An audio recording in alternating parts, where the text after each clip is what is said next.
Welcome to Robin's Nest. So many of us have a deep connection with the animals around us and want to protect them, from the pets in our homes to endangered species in the wild. That's why I joined American Humane. As one of the oldest and most effective animal protection groups, we help billions of animals around the world. Join us as we explore how we can build a more humane world together.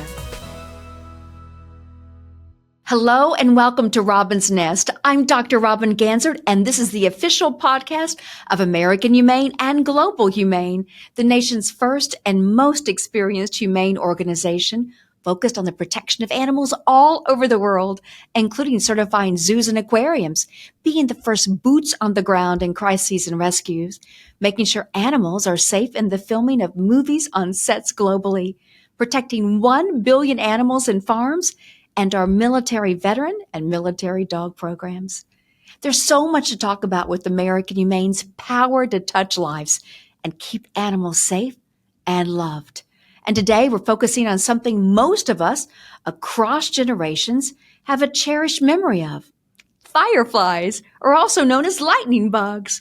All remember chasing them on dark summer nights and looking in amazement at the glowing light as one landed on your arm. Well, now friends are concerned that many of these populations are dimming, and there's great concern for this precious creature across the world. Today, we are talking to a firefly expert, Sergio Henriques, Invertebrate Conservation Coordinator at the Global Center for Species Survival. He's the chair of the International Union for Conservation of Nature's Spider and Scorpion Specialist Group, and he uses more than 20 years of experience mobilizing resources to promote conservation. He regularly engages with a global network to tackle threats such as illegal wildlife trade, using the latest technological tools to reverse the ongoing decline of the most diverse group of organisms on Earth, invertebrates. We are so glad that you, our listeners, are taking the time to hear some remarkable stories, and we want to hear what you think after you've listened. Please make sure to review Robin's Nest on your podcast platform. Well, here we are in Robin's Nest with fond memories of fireflies. When I grew up, all I saw in summers were fireflies everywhere. What a beautiful, beautiful memory. And today I'm so excited to introduce to you a firefly expert and truly the conservation coordinator at the Global Center for Species Survival, Sergio Henriques. Sergio, I am one of your biggest fans because I've always loved fireflies. It takes me back to a moment when I was a little girl, visiting my grandparents in Ashland, Kentucky, and hanging out on the backyard and looking at the garden, and we saw and enjoyed fireflies. Welcome to Robin's Nest. I'm so glad to have you here today. Yeah, thank you for having me, Robin. Really nice to be here. Well, you are, I think, the consummate expert on fireflies, and we'd love to know more because when I look out now and take my kids in the backyard, we don't see fireflies anymore, or at least not to the numbers we had when I grew up. I won't tell you my age, but it was some time ago. Tell me what's going on with fireflies, and tell me truly, if we can back up for a minute, tell me about your important work at the Global Center for Species Survival. Sure. So I'll try and answer the first question. So your observation, what you've experienced, is sadly not unique.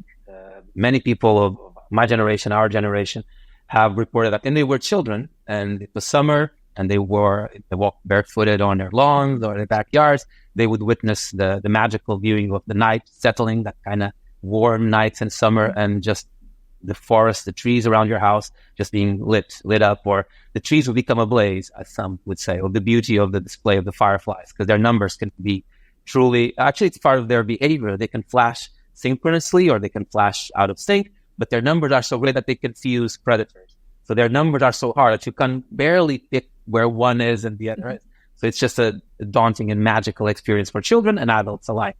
And as you were sadly saying, from your own empirical experience in everyday life, you now wanted to share that with your children, as many people do, and you sadly struggle And there's many reasons why that's the case. It is known. Experts have known. I'm just one of many experts in a network of experts here in the US and around the world who noticed that decline. The insect decline is a well-known or well-documented phenomenon, sadly. And fireflies are insects, and they have been declining as well. There's several reasons why they decline, but it remains to be a sad fact that when you go out these days, you do see less and fewer than you would just a few years ago. So this is fascinating to me, and I know you're part of the IUCN. Can you share with our incredible listeners of Robin's Nest what is IUCN and what is Sure. the work that you're doing at the Global Center for Species Survival? Because I think all of this firefly, the reduction number of fireflies and insects in general, that's part of that sixth mass extinction. And IUCN and your work at the Global Center for Species Survival is crucial in fighting this war on extinction.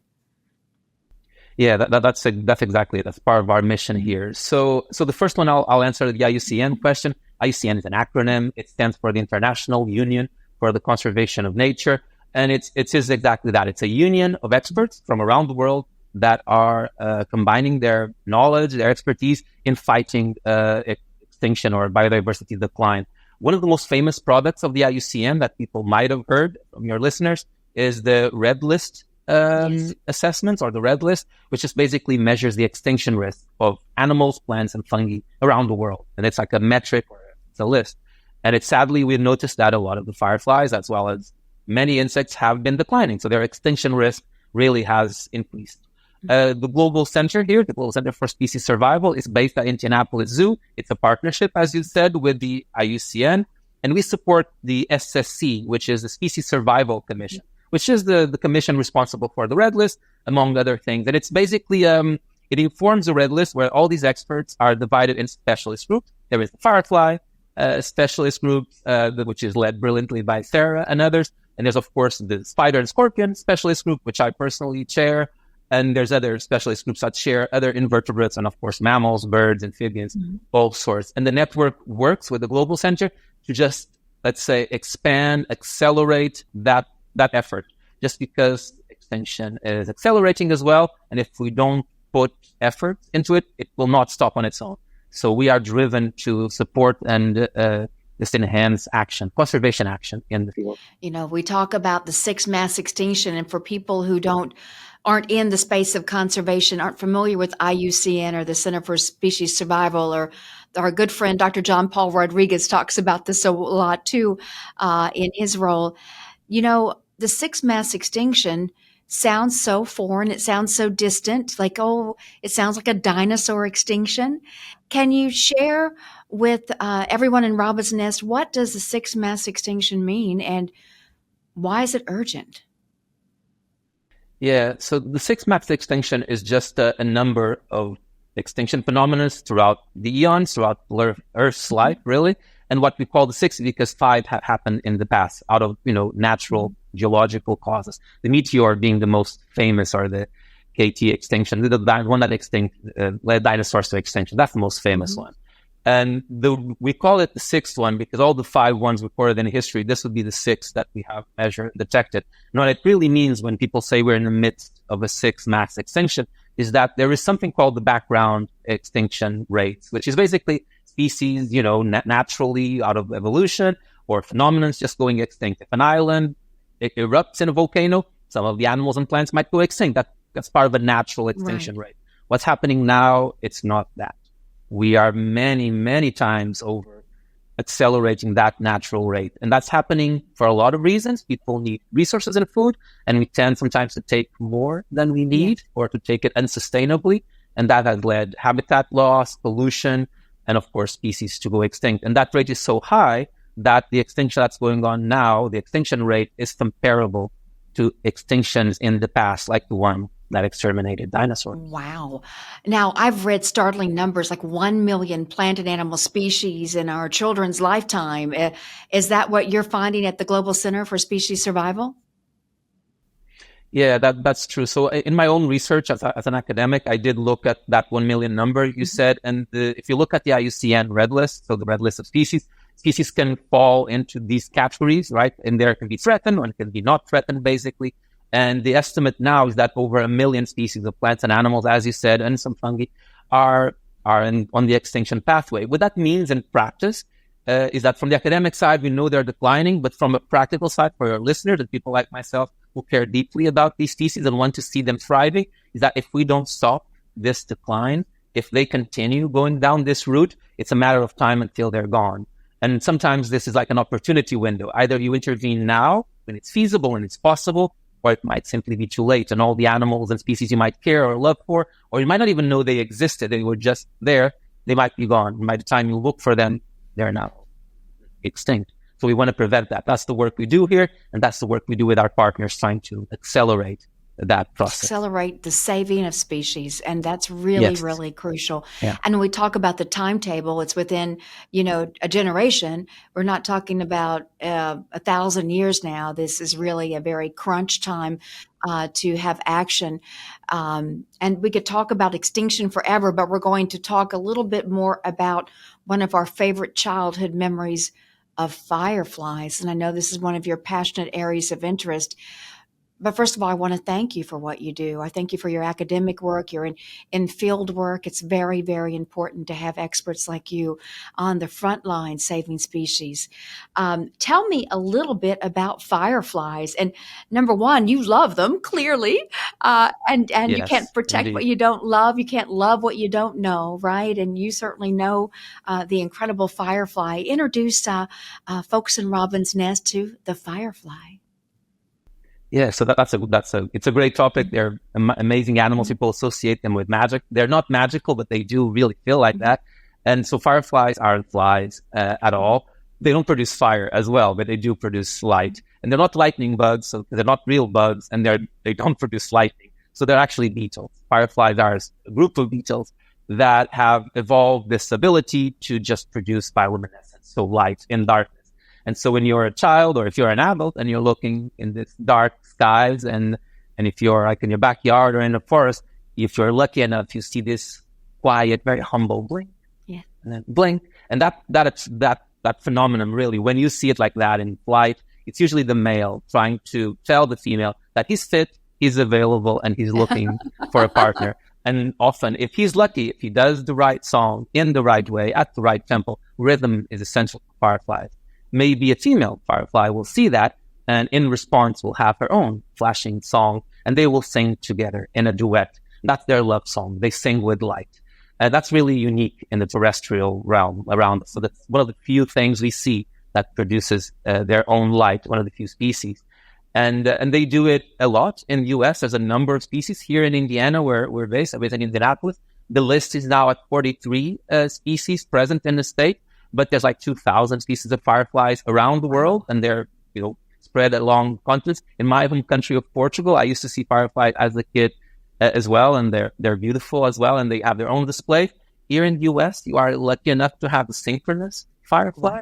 So there's a number of species, and the way they flash, how they do it, the color of their flash. There's orange flash, blue flash, green flash.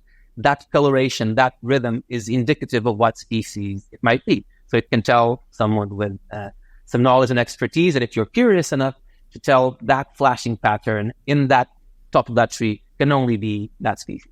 And so you can actually admire them and appreciate their presence and understand a little more about their biology just from looking at them. I love that. And I love that we're talking about a little matchmaking process happened with these beetles and the light and the song. It's beautiful. Yeah. I didn't know we'd be covering romantic topics in Robin's Nest today, but it's magical. I do love it. And I know you said it's not magic, but it feels like it, doesn't it? It does feel. Yeah, absolutely. Well, but there's a good reason why it feels like magic, is that, like I said, this is not a common phenomenon across the animal kingdom. If you look at the terrestrial realm, like if you go around your yard, you don't see other animals glowing or producing light. It's quite a unique thing. So when we look at the mythology around fairies or leprechauns and elves or imps, a lot of fireflies have those names as common names for a reason, because people link those two phenomena to that. There's beauty and there's magical and that which you cannot easily perceive or is not common for you to see. And fireflies have very short windows of emergency, meaning that they only come out in summer. You've noticed that most species, flashing species, come out in summer. And even then, you'll have species that are only out for 2 weeks. And within those 2 weeks, if it's rainy, windy, if the weather isn't right or too cold, only like 50% of the time or 60% of the nights is when they will be out and displaying. The other nights, they might just not have that chance, so they will miss that window. So males really need to shine and females really need to pick their partners so that the species can follow. And when we, out of safety or out of other concerns, produce a lot of light pollution, that really doesn't help that message, right? The way I sometimes tell it to people is that if you're trying to talk to a partner or a friend at a concert or a heavy metal concert, but you're whispering, your message is not going to get through. And that's what we're doing with light. We're beaming a lot of light into the natural world. It's going everywhere. And animals are trying to sing with a whisper. It's a very soft, very humble song, the firefly song. And it's very easy to be drowned. And we have ever more light pollution in our cities, even outside of our cities. So they struggle. That's one of the reasons why they struggle. I was going to ask you about their struggling. First of all, are they considered vulnerable or endangered for extinction? Where are they on this famous IUCN Red List? That's a great question. So it really depends. The first, most honest answer to your question, we don't know all the species. We haven't looked at all the species of fireflies in the world and put them on that list because it's a time-consuming effort and just funding hasn't been yet invested. We do have some experts lacking expertise in some regions, but overall, we just haven't really put. But in North America, where that effort has valiantly been led and has been done here, we do know, for example, here in Indiana, one of the most threatened fireflies is threatened. It's vulnerable. And that's what people call the cypress swamp firefly, which northern range is Indiana. And even though that's its not common name now, the cypress swamp, its original name was probably Wawa Samwa. That's the indigenous name for the species. And it was called that, I believe, by the Miamiaki people, because when we say Wawa Samwa, that's how it flashes. Wa, wa, sam, wa. So flash, flash, dot, flash. And so the name of the indigenous people reflects its behavior, its unique behavior. And that's a threatened species of firefly. And it's only found in 2 places in Indiana, for example. Wow. So not doing well. And as you might know, people might know, your listeners, fresh water isn't doing great. No. We drained a lot of wetlands for agriculture and other means, and we haven't managed water that well or preserve wetlands. So when these species, like fireflies, who depend on wetlands, they feed on snails when they're larvae. So fireflies are predators, and they feed on snails, which, as most people know, they like humidity. And when we remove that component of the ecosystem, you also drive their numbers down. If you kill snails because they feed on your plants, you're also driving their numbers down. Wow. So I understand there's like so complicated in terms of damaging an ecosystem, but that's what we're really talking about. So in the case of these fireflies, we're taking their ecosystem and making it uninhabitable for them. They either can't see or hear because of the noise pollution, light pollution. They can't hear the magical songs and mate. And importantly, there's may not be a food source left, or we may be poisoning their area where their food source has always been provided. And the populations are now so threatened. It is very, very sad. It is. So you just highlighted exactly some of the 3 main threats. So light pollution, chemical pollution affects their food stream. So, chemicals will go, pesticides, herbicides, insecticides who kill insects will go into the watershed where they thrive, where they live. So it kills them that way. And then, of course, just habitat loss, just simply removal of natural habitat. So as you put all this pressure on them, they have nowhere to go. People sometimes think fireflies are fragile, and they are in some ways, but they've been here for a long time. They've endured other threats before. We're just putting too much pressure too quickly all at once. And so we're really not giving them and other species any chance to thrive. We enjoy them, but we're not giving them a choice to live or a place to live. So what you said is so powerful. And, it takes a minute to sit back and say, we're not giving these species even a chance. And now in this 6th mass extinction, which people don't fully understand or can comprehend, 1 million species, plant and animals, being gone within our children's lifetime. It's right upon us. We're witnessing extinctions every single day. Sometimes they're invisible extinctions, like in the situation of a giraffe and then a subspecies like a Rothschild's giraffe or whatever.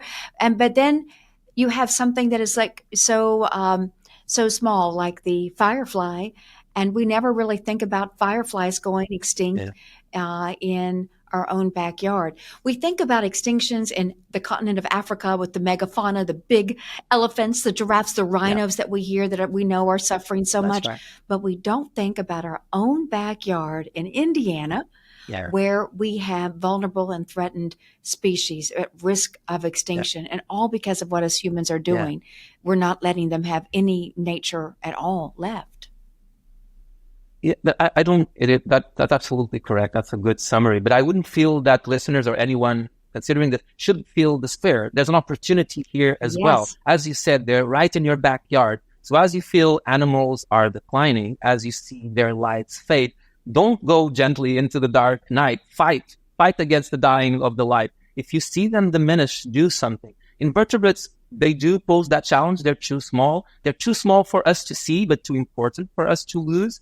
But they also have an opportunity that they're one of the few species that you can literally, in your own personal efforts, support their populations up, because they can thrive in your backyard. You can support an entire healthy population in a good sized backyard, or you can become a bridge for them to go from one forest patch to the next wetland where they need to go to mate and just live.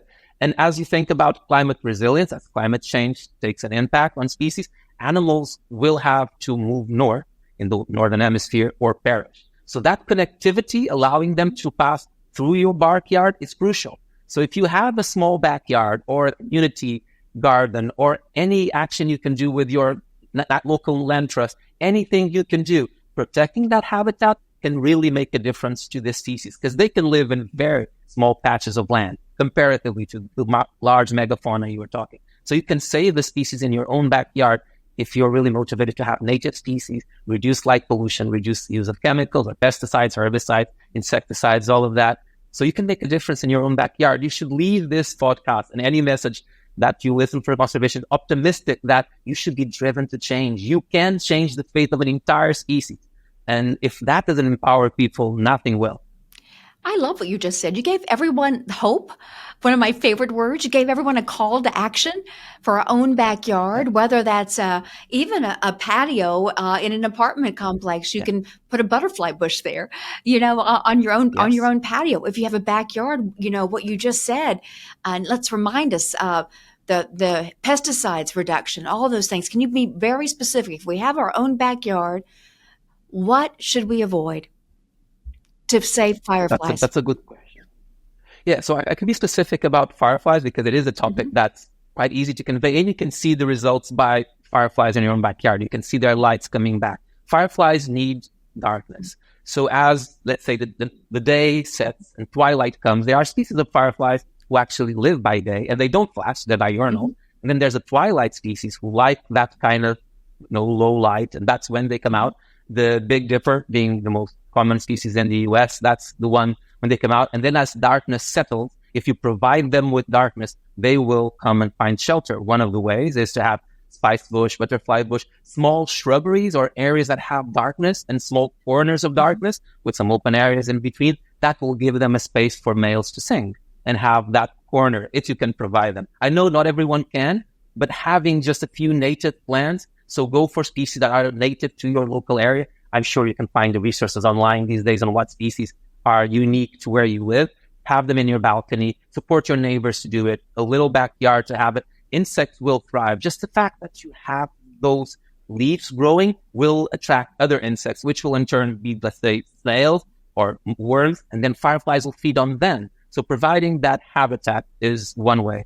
If you have a bigger yard and you have like a water feature, that's great. A nature pond, great for amphibians, probably great for dragonflies. It will be great for fireflies as well. So trying to bring back nature, this rewild effort of bringing nature to you and understanding that we are just as much part of nature as it is part of us. We breathe from it, we eat from it. So we need it as much as it needs us. We just have to learn how to work together. So if you can rewild your balcony, rewild any part of the area around you, work with land trusts, try to magnify that effort if you can. It will have an impact. Invertebrates will come back if we give them a chance. I love that. Giving these invertebrates a chance and rewilding. What a powerful, powerful term that puts conservation literally in our own backyard. That's wonderful. Sergio, I'm so grateful for your time today. We have learned so much in Robin's Nest about conservation and having our own voice in it. But most of all, thank you for being the voice for these precious creatures that bring us back to those childhood moments of such bliss and joy. Yeah. Thank you for being the voice for fireflies, and thank you for all you do on the front lines fighting for species survival. We're very grateful for heroes like you. Well, thanks so much for having me. As you know, it's always a team effort. We are a community. I would not succeed without the help of your listeners, people like yourself and others. So just, as you listen to this, go out, enjoy these animals, appreciate. It's a privilege that we live in a time when they are still here. So enjoy them and do what you can to augment them. Everyone can be their own conservation hero of the place where they live. You don't have to go far. You don't have to do a lot. Every little counts. We are desperate in need of just seeing good news. So please do go out and do what you can. I'm sure the animals around us will be appreciative, and so will future generations, because we are the stewards of this land now. So it's upon us to be good ancestors for the future. Thank you. And on that note, we will say our farewell from Robin's Nest. Sergio, thank you so much. Keep up the good fight. Thank you. Our listeners in Robin's Nest will be right alongside you. Thank you.